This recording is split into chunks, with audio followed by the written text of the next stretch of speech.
Est-ce qu'on est prêt pour la parole ce soir? Alléluia, gloire à Dieu. On se lève ensemble devant le Seigneur. Alléluia, merci Seigneur. Donc nous allons aller maintenant dans la deuxième partie. La deuxième partie du message intitulée « Jour de paye pour Playboy ». On va lire, si vous voulez bien, dans Proverbes, chapitre 5. C'est la deuxième partie de ce grand message, Proverbes, chapitre 5. Et nous allons lire particulièrement à partir du verset 22. 22. Le méchant est pris dans ses propres iniquités, il est saisi par les liens de son péché. Il mourra faute d'instruction, il chancellera par l'excès de sa folie. Amen. Père, nous voulons te bénir et te glorifier pour la présence du Saint-Esprit. Te demandons particulièrement, Seigneur, d'appliquer ta parole, qu'elle puisse être comme une vrille qui descend jusqu'au fond de nos cœurs, Seigneur, qui perce nos pensées, qui nous dévoile et nous met complètement à nu, afin que nous puissions être guéris, sauvés, pardonnés, libérés. Ô Seigneur, perce l'abcès de nos péchés, que nous puissions comprendre et réaliser, Seigneur, l'ange éternel. Seigneur, nous savons que tu regardes ici-bas sur terre chaque action, chaque mouvement de notre part. Ô Seigneur, et cela sera ramené un jour devant ton trône de jugement. Ô Seigneur, tout ce qui aura été caché sera dévoilé, mis à nu. Ô mon Sauveur, aide-nous à comprendre, aide-nous à vivre avec un esprit humble, un esprit de repentance, jusqu'à la fin de nos jours, ici-bas sur la planète. Dans le nom puissant de Christ Jésus, nous le demandons à ta gloire. Amen. Et tout le peuple dit Amen. On peut s'asseoir, frères et sœurs. Il mourra faute d'instruction, il chancellera, ça veut dire il s'égarera, il dérivera par l'excès de sa folie. On parle particulièrement aujourd'hui de sexualité. Et nous avons vu dans une première partie la séduction à éviter, la réflexion à avoir. Et ce soir particulièrement, nous allons voir la distance à garder. Dans Proverbes, chapitre 5, verset 7, il est dit « Maintenant, mes fils, écoutez-moi. » Juste auparavant, on vient de parler de la femme séductrice, l'étrangère qui parle comme du miel qui coule. À la fin, la Bible dit « Cette femme est amère comme de l'absinthe, aiguisée comme un glaive à deux tranchants. Ses pieds descendent vers la mort et ses pas atteignent déjà l'enfer.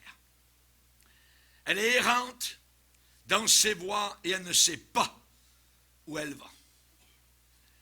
Et maintenant, mes fils, écoutez-moi.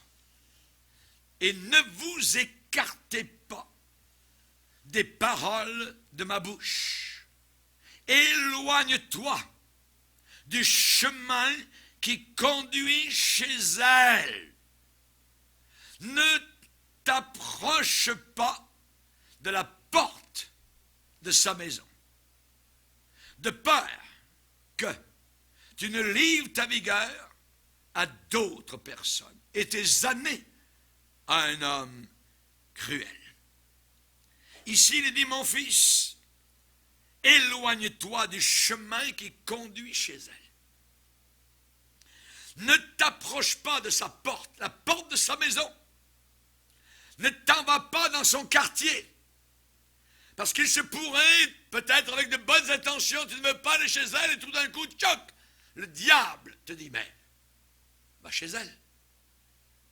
Éloigne-toi du chemin qui conduit chez elle. Ne t'approche pas. Ça veut dire, ne viens pas proche de la porte de sa maison. On parle du péché d'immoralité. Dans la Bible, on ne nous instruit pas, on ne nous enseigne pas à combattre le péché d'immoralité. Je m'explique. La Bible ne nous dit jamais de combattre le péché d'immoralité. la Bible nous demande de le fuir. De le fuir. La Bible dit, fuyez l'impudicité sexuelle, la fornication. Paul va dire à Timothée, un jeune homme, fuis les passions de la jeunesse. Ça veut dire, éloigne-toi en courant de cette situation mauvaise, cette situation de compromis, de séduction. Si vous travaillez au bureau en ville, et vous travaillez là et il y a quelqu'un qui flirte avec vous, si au bureau vous ressentez, généralement une femme ressent très vite les choses, si vous ressentez cette convoitise, ces yeux qui vous déshabillent, si vous ressentez même cette attraction, il est mieux pour vous de vous en aller que de rester dans ce bureau. Oh, mais pasteur, mon travail. Je réponds à cela, mais votre pureté,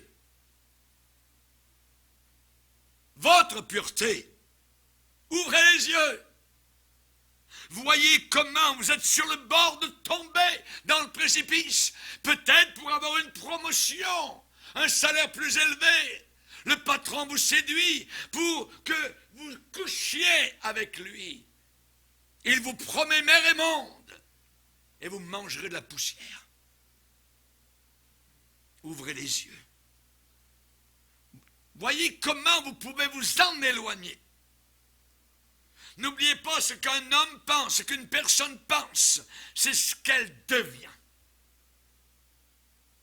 La devise que j'aimerais vous donner ce soir, celui qui ne veut pas tomber ne doit pas marcher dans des lieux glissants.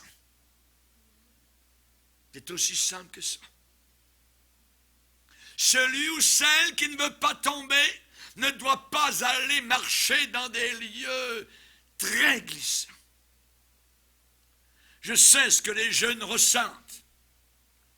Ne placez pas des poubelles dans vos pensées. Ne placez pas de la saleté dans vos pensées. N'allez pas vers les salles de cinéma. N'entrez pas.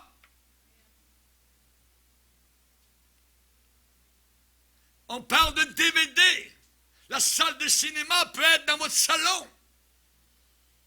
Quand les enfants dorment, que faites-vous là, 2-3 heures du matin, en train de regarder de la poubelle, d'avaler les mensonges de Satan? Ne lisez pas ces magazines. Le diable vous dit, regarde comment ils font. Mon œil, c'est dangereux. Ne regardez pas ce fameux programme. Ne le faites pas. Don't do it. Mais do it. Ne le faites pas. Faites-le ça, de ne pas le faire. La Bible dit, partez, partez, sortez de là. Ne touchez rien d'impur. Aujourd'hui, avec vos 10 doigts, c'est facile de toucher l'enfer, partout où vous êtes. La Bible dit, sortez du milieu d'eux. Séparez-vous, dit le Seigneur. Ne touchez pas ce qui est impur, et je vous accueillerai. Il faut sortir de Babylone. À la Pentecôte, l'apôtre Pierre, avec sa voix tonnante, a résonné au travers de Jérusalem en disant, sortez de cette génération perverse et corrompue. Quelque part, il faut sortir. Quelque part. Quand la Bible parle de Babylone, c'est Babel, c'est la confusion. Chacun fait ce qu'il veut, comme il veut, à toutes les bonnes réponses, à toutes les alibis pour expliquer le péché. Et dans Apocalypse, on nous demande de sortir de Babylone. Pourquoi? Afin que vous ne participiez pas à ces péchés. Ça veut dire que vous n'ayez aucune participation à ces péchés, aux péchés qui existent dans le monde. Et deuxièmement, afin que vous n'ayez pas de part à ces fléaux. Parce que le jugement de Dieu va tomber sur eux. Et si vous êtes là avec eux, le fléau de Dieu va tomber aussi sur vous. Quand le roi Saül a voulu attaquer Amalek, il a demandé premièrement aux Kéniens, qui étaient au milieu d'Amalek, de sortir d'Amalek. Et ensuite, le roi Saül portait le jugement de Dieu sur Amalek. La Bible dit, quelqu'un mettra-t-il du feu dans son sein sans que ses vêtements s'enflamment? Quelqu'un va-t-il s'approcher d'une fournaise sans qu'il n'en soit touché? Sans qu'il n'y ait aucune conséquence? Oh yes, les conséquences vont être là. Rappelez-vous à Sodome et Gomorrhe, quand les anges sont venus, ils ont dit à Lot, qui as-tu encore ici? Gendre, amis, ainsi de suite, famille, fais-les sortir de ce lieu parce que nous allons juger Sodome et Gomorrhe. Sortir. Le Seigneur dit sortez.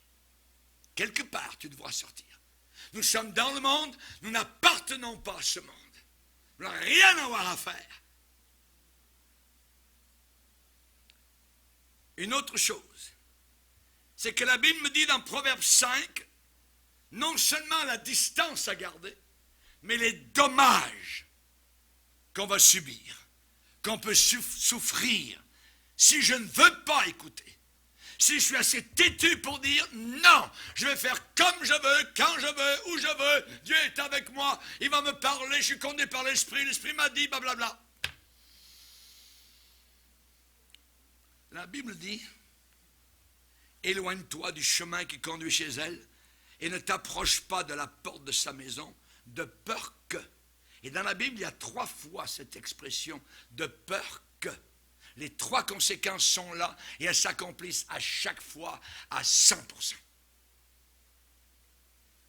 De peur que, premièrement, tu ne livres ta vigueur à d'autres. Tu ne livres ton honneur à d'autres et tes années à un homme cruel. On parle ici de conséquences. Deuxièmement, de peur que des étrangers ne se rassasient de ton bien à toi. Ce que tu as gagné. Tu vas tout perdre. Maison à vendre. Si vous vivez un divorce, la maison est à vendre. La bonne femme, elle veut la moitié. Elle veut son argent. Mais d'où vient cela? Quelle est la conséquence? Le péché. Ce qui veut dire que les valeurs spirituelles sont au-delà, bien plus élevées que les valeurs matérielles. De peur que des étrangers ne se rassasient de ton bien à toi. De peur que des étrangers ne soient remplis de tes richesses. C'est eux qui vont les avoir. Et toi? Alors que tu devrais vivre dans une maison normale. Tu vas vivre dans un sous-sol, dans un appartement humide. Tu n'auras plus rien. De peur que tes travaux soient dans la maison d'un étranger. Tu vas travailler pour les païens. Tu vas les faire vivre. Ça, c'est à cause, parce que tu es allé vers la femme étrangère. De peur que tu ne livres ta vigueur à d'autres. Et tes années, ça dure longtemps, ça. Le péché, c'est vite passé. Une nuit. Avec la bonne femme, les conséquences sont des années et parfois éternelles. On parle de gaspillage. On parle de dissipation. Ça coûte très cher d'être un playboy. le péché va t'empêcher d'être prospère. Le péché va t'empêcher d'avoir ce que Dieu veut que tu possèdes. Il y avait un homme d'affaires, un businessman très prospère, qui avait réussi, vivait un succès, il était au top niveau de sa profession. Très belle maison, il avait un des meilleures affaires en ville. Il avait une épouse pleine d'amour, il avait des beaux enfants, fantastiques. Il avait vraiment tout ce qu'on peut rêver. Puis, une fille est arrivée sur son chemin. Un flirt, il n'y a jamais de mal, a commencé avec la fille. Cligner les yeux, comme on a vu ce matin. Les fossiles dans sa direction. Elle lui a déclaré comme il était merveilleux. Au début, c'était innocent. Mais cette femme-là a plongé ses griffes en lui. Elle avait des crochets, elle avait des appâts sur son hameçon. Il n'a pas eu le bon sens de dire non. Le mince fil de flirt de départ est devenu une corde. Cette corde s'est transformée en un câble d'acier. Et ce câble d'acier s'est métamorphosé en une chaîne d'airain et de fer. Cet homme d'affaires a tout perdu. Dissipation, gaspillage, un loser. Maintenant, ses enfants appellent un autre homme papa. Sa femme est mariée à un autre homme.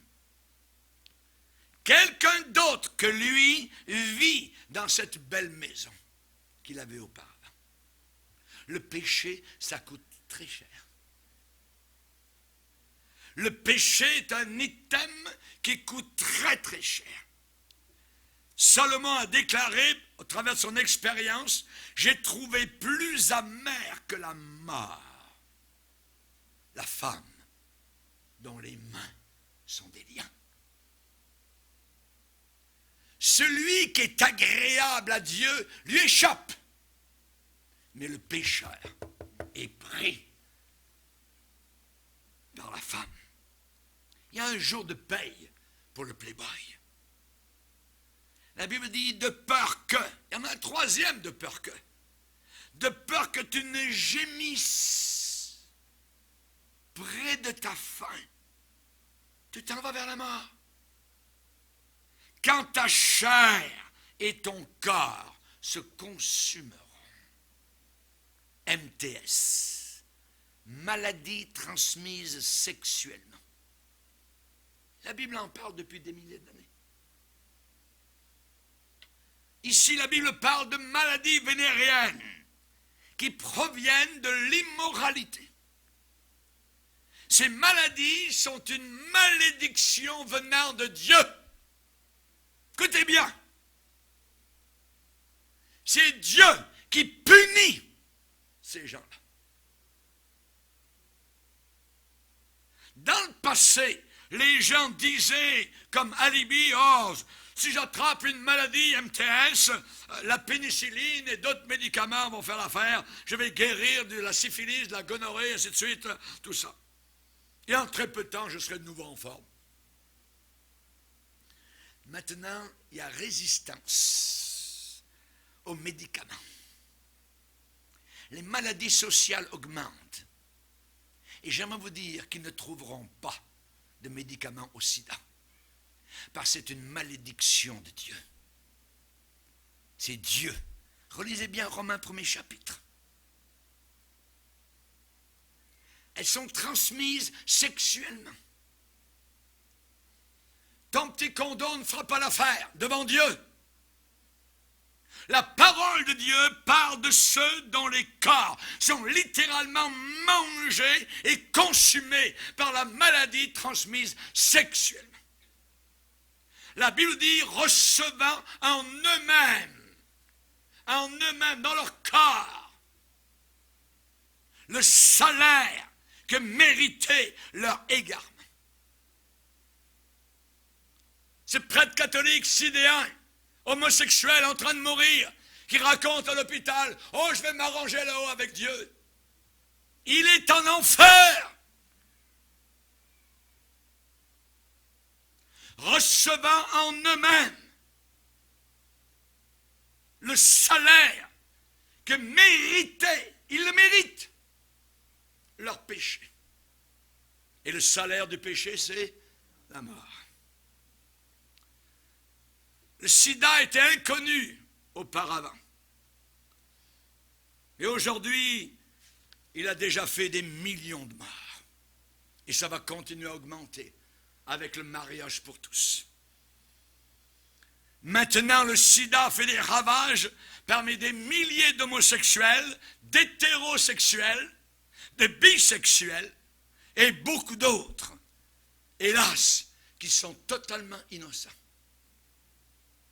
Le bonhomme est allé courir avec la bonne femme, il est infecté, il couche avec son épouse, il infecte son épouse, qui est innocente. Les bébés, les jeunes enfants des épouses contractent actuellement cette maladie horrible. Le sida est une épidémie fulgurante, effroyable. Nous qui entendons la parole de Dieu, on doit prier ce que David a prié. « Oh Dieu, crée en moi un cœur pur. » Un cœur pur. Nous devons prier comme David qui a dit « Sonde-moi, ô Dieu, connais mon cœur, éprouve-moi, connais mes pensées, regarde si je suis sur une mauvaise voie et conduis-moi sur la voie de l'éternité. » Il n'y a pas de guérison connue pour le sida. Beaucoup de personnes qui vivaient en promiscuité, aujourd'hui, semblent y penser 2 fois avant d'aller vers un partenaire ou une partenaire. Plusieurs s'abstiennent de tout contact sexuel. Auparavant, ils étaient très actifs. Ils ne veulent pas mourir. Tout cela fait partie de la fameuse révolution sexuelle qui supposément doit nous libérer.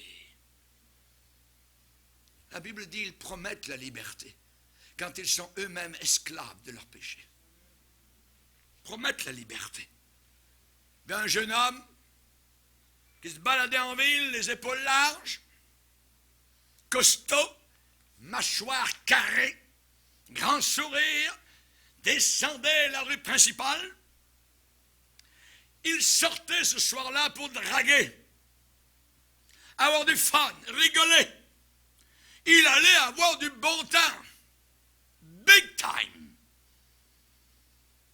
En passant sur son chemin, il y avait là un vieux monsieur qui était en chaise roulante et qui l'a interpellé. « Hey, jeune homme! Je vais te poser une question.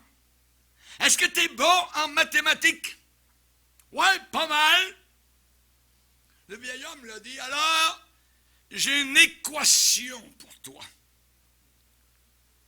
« Oui. 15 minutes avec une fille là-bas au bout de la rue et une vie entière à être paralysé dans une chaise roulante. Est-ce que c'est égal?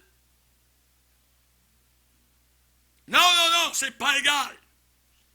Et l'homme paralysé a regardé dans le blanc des yeux ce jeune homme et lui a dit, sache que ton péché te retrouvera. Sache que ton péché te retrouvera.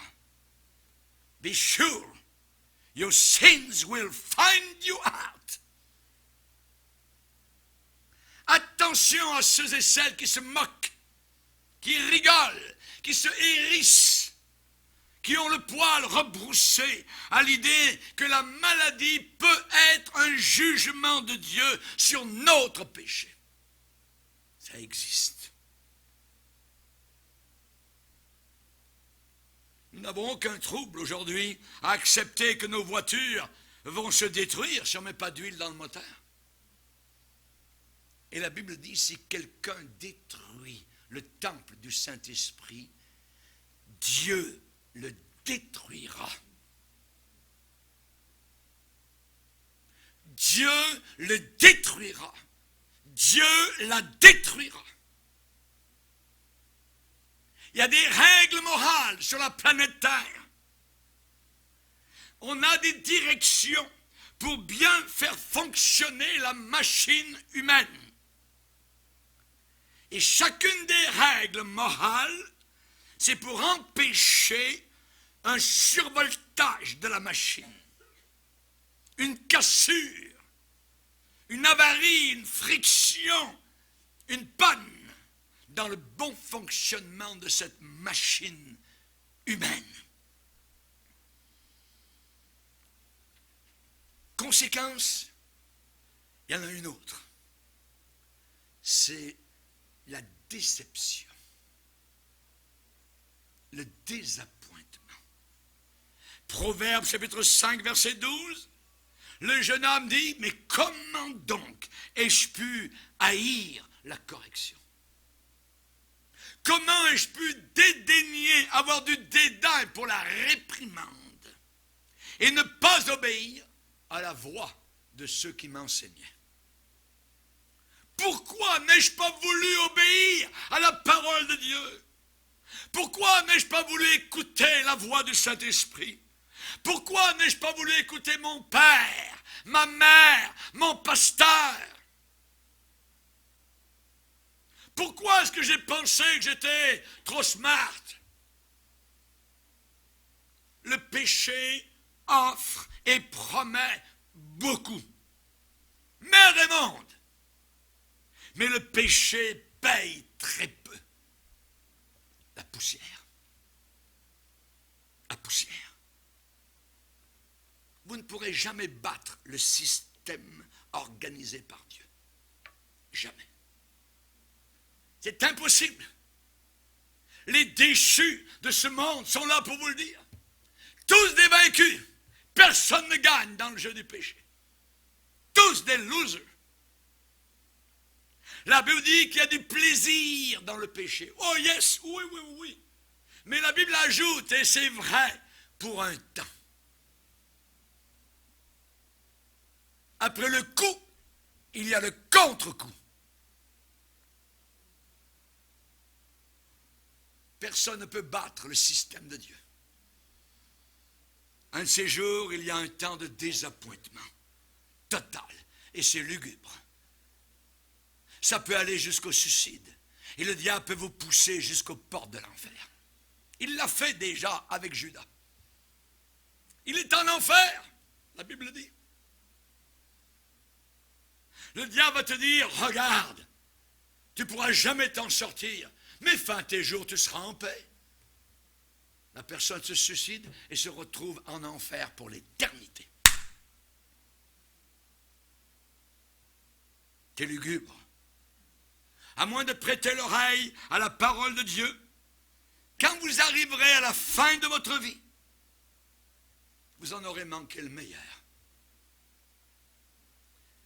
Le roi de la revue Playboy, Hugh Hefner, pouvait avoir tous les plaisirs sexuels qu'il voulait. Mais il a dit, dans les 10 prochaines années, je préférerais rencontrer une fille et tomber en amour, et qu'elle tombe en amour avec moi, que de gagner un autre 100 millions de dollars. Ça veut dire quoi? Il est en train de dire, j'ai eu tout ce que je voulais, mais je ne suis pas satisfait.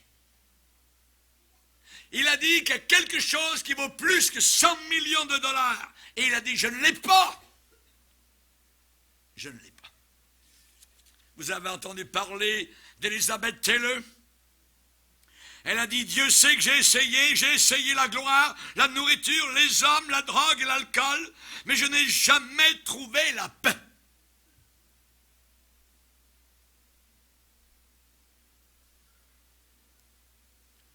Un journaliste, avant qu'Elvis Presley meure, lui a demandé 6 semaines avant qu'il ne meure. Elvis, au début de ta carrière musicale, tu disais vouloir accomplir 3 choses dans ta vie. 1, tu voulais être riche, célèbre et heureux. Es-tu heureux, Elvis? Elvis a répondu, je me sens aussi seul qu'un damné de l'enfer.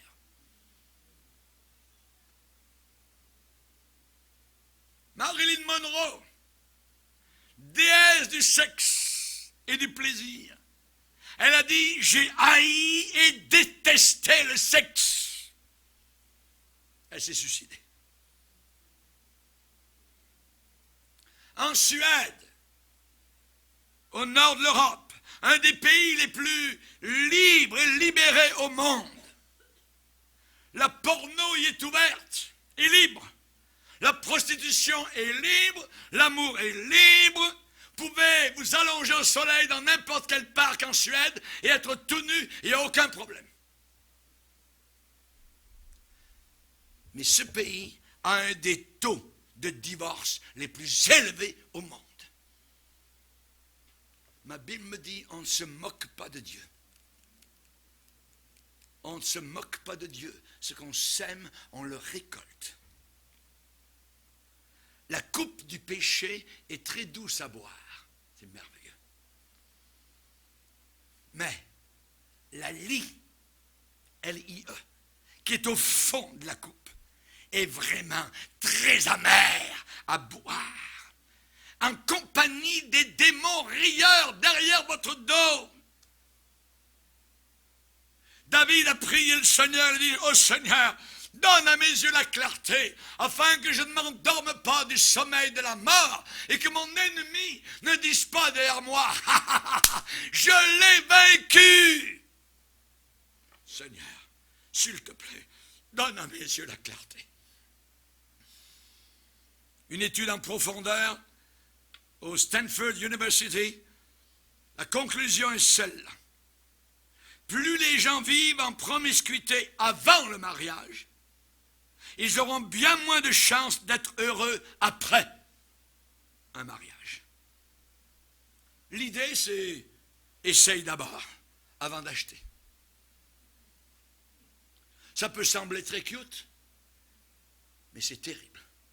Et je me rappelle ici au Québec, quand ça a commencé dans les années 70, c'était un prêtre catholique romain qui se baladait dans les écoles et qui disait exactement cela aux élèves. Essayez d'abord. Un ouvrier de Satan. Ce n'est pas dans la parole de Dieu. Essaye d'abord. Dans la Bible, dans Luc chapitre 2, on a l'exemple de Anne. Il est dit que Anne était une femme de Dieu. Elle avait vécu 7 ans avec son mari. Donc elle était mariée. Depuis quand elle s'était mariée? Depuis sa virginité. Oh, pasteur, parlez pas de ça aujourd'hui. On est au 21e siècle, attendez. Ah oui, continue, vas-y. Marche vers les portes de l'enfer, sur le chemin grand et large qui te mène directement vers l'éternité noire et obscure. Enchaîné éternellement par les ténèbres. Les jeunes croient aujourd'hui qu'il n'y a absolument aucun mal. Par un appartement, je t'aime, tu m'aimes, bravo, c'est parfait. Ça dure ce que ça dure. Peuvent sauter au lit, rencontrer n'importe qui. Je t'aime, je t'aime. Il y avait un psychologue en chef de l'une des principales universités en Amérique qui a dit que plus de 50% des étudiants et étudiantes sur ce campus ont des problèmes psychologiques à cause de leur relation immorale. Il y a des conséquences. La révolution sexuelle qui qui était supposé nous conduire vers le bonheur sexuel, vers l'utopie, est en sérieux trouble. Quelqu'un qui auparavant était très très en faveur de la nouvelle moralité a déclaré, je cite, « La révolution sexuelle, en coupant la tête à de vieux tabous et dragons répugnants, en a créé de nouveaux qui sont gigantesques et encore plus dégoûtants et repoussants. » C'est vrai. On ne devrait pas être surpris de cela. Salomon, dans le livre des Proverbes, a dit cela depuis des millénaires. Il nous a avertis. Salomon, un jour, a dit qu'il avait tout essayé. Il dit, j'ai rien privé de mes yeux, tout ce que j'ai voulu, je l'ai eu. Et à la fin, j'ai additionné, le résultat, c'est une bulle de savon qui éclate. Il ne reste plus rien. Vanité des vanités, tout est vanité. Et en terminant, il y a la disgrâce qui arrive avec cela. Dans Proverbe 5, verset 14, le jeune homme, après avoir fait le bilan de sa mauvaise conduite, déclare et dit au verset 14, « Peu s'en est fallu que je n'ai éprouvé tous les malheurs au milieu du peuple et de l'assemblée. » Et de l'assemblée. Ça veut dire quoi? Ça veut dire parce que maintenant, eh bien, je dois faire face à la disgrâce publique. À la disgrâce. Aujourd'hui, disgrâce publique, ça ne veut plus rien dire. Il y avait une femme qui a été mise en dehors de l'Église. Elle a été censurée pour sa mauvaise conduite immorale publiquement parce qu'elle vivait dans l'immoralité. Cette femme-là, pas du tout humiliée, a levé, je dirais, le front. Elle s'est retournée et a poursuivi l'Église pour diffamation de caractère. On vit dans un monde très méchant. Le péché qui avait l'habitude auparavant de se cacher dans les petites rues, les ruelles malfamées à l'arrière, maintenant se pavane ouvertement, paradé sur la rue principale de nos villes. Mais j'aimerais terminer en vous disant qu'il y a un jour de jugement qui s'en vient. Jésus a dit, ce qui a été fait en secret sera claironné sur les toits.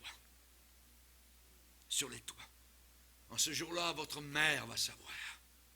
Votre épouse va savoir. Votre pasteur va savoir. Vos enfants sauront.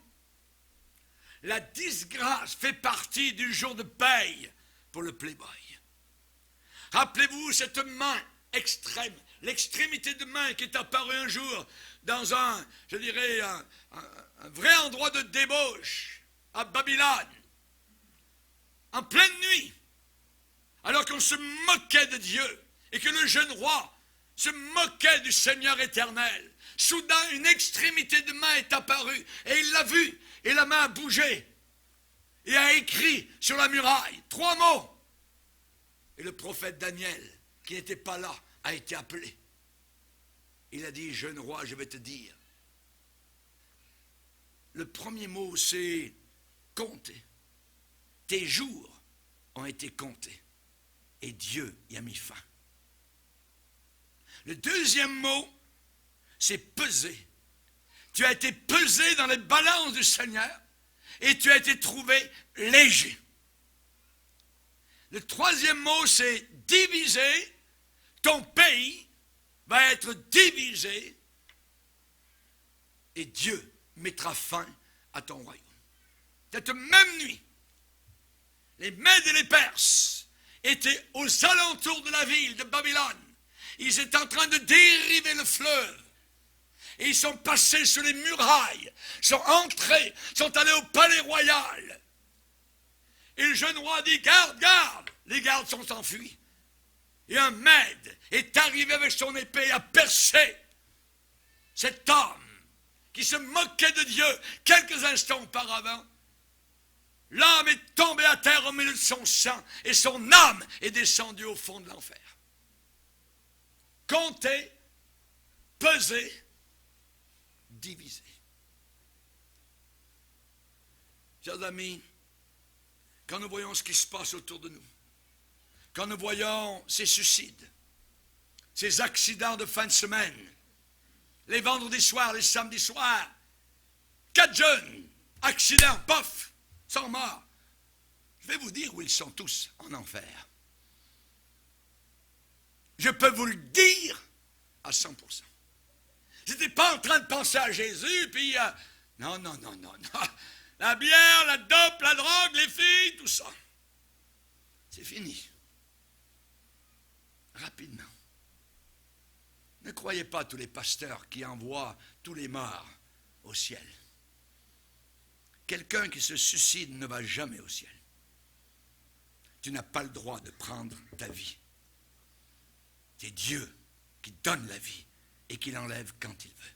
Baissons nos têtes et prions le Seigneur.